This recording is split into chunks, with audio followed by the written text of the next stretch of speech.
Class 4 মানুষের পরিবার ও সমাজ থেকে প্রশ্নোত্তরে থাকছে 135 পাতায় খাবার জমিয়ে রাখা, 137 পাতায় একই খাবার নানা রূপে ও স্বাদে। ইঁদুর নিজেদের গর্তে খাবার জমা করে রাখে, তারপর বসে বসে খায়।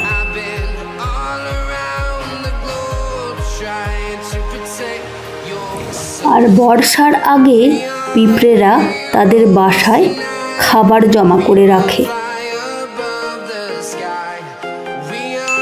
যেমনভাবে মৌমাছিরা মৌচাকে মধু জমা করে রাখে। জেনে নেব প্রশ্ন ও উত্তরে।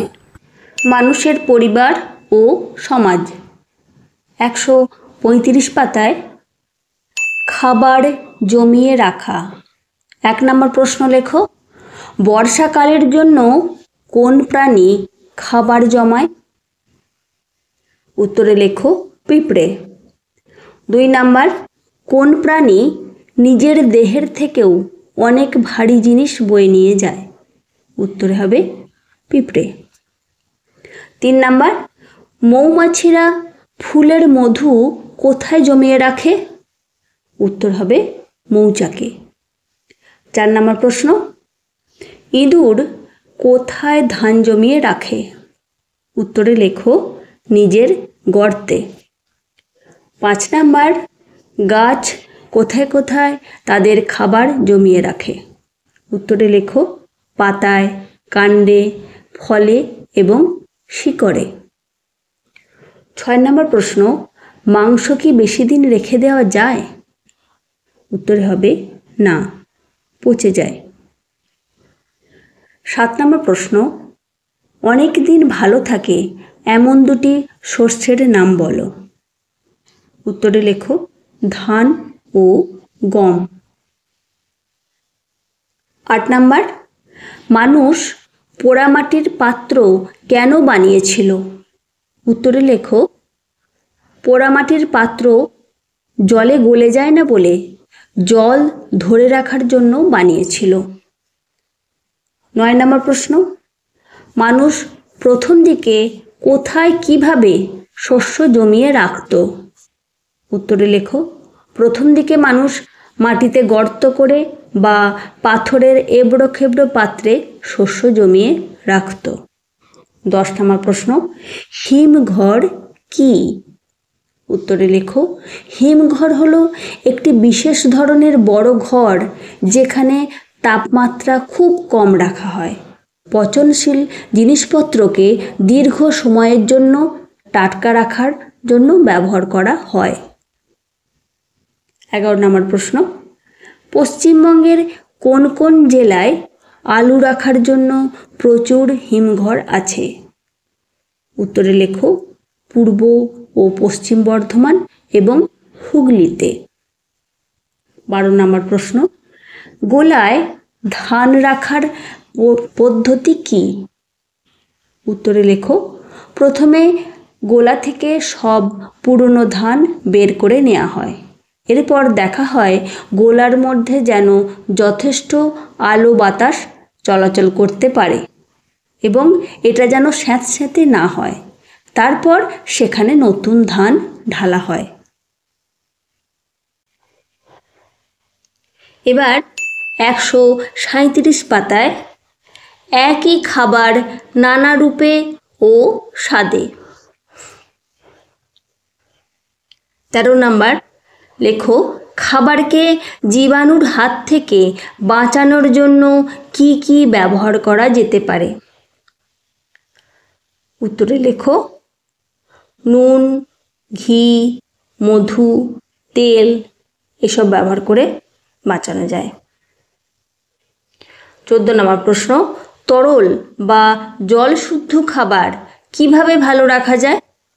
উত্তরে লেখো তরল বা জলশুদ্ধ খাবার বিশেষ ধরনের কাগজের প্যাকেট বা টিনের পাত্রে বায়ুশূন্য অবস্থায় রাখলে তা ভালো থাকে। 15 নম্বরের লেখো, কারা টিনের খাবার সঙ্গে নিয়ে যান? উত্তরে লেখো, যারা সমুদ্র যাত্রায় বা মহাকাশ যাত্রায় যান বা পাহাড়ে চড়েন তারা টিনের খাবার সঙ্গে নিয়ে যান। 16 নম্বর প্রশ্নে লেখো, যেসব জায়গায় বা যেসব ঋতুতে রোদের তেজ কম থাকে সেসব জায়গায় বা ঋতুতে পুরনো দিনের মানুষ কিভাবে মাছ মাংস অনেক দিন ধরে রেখে দিত? উত্তরে লেখো, আগুনের সেঁকে বা গরম ধোঁয়ায় শুকনো করে।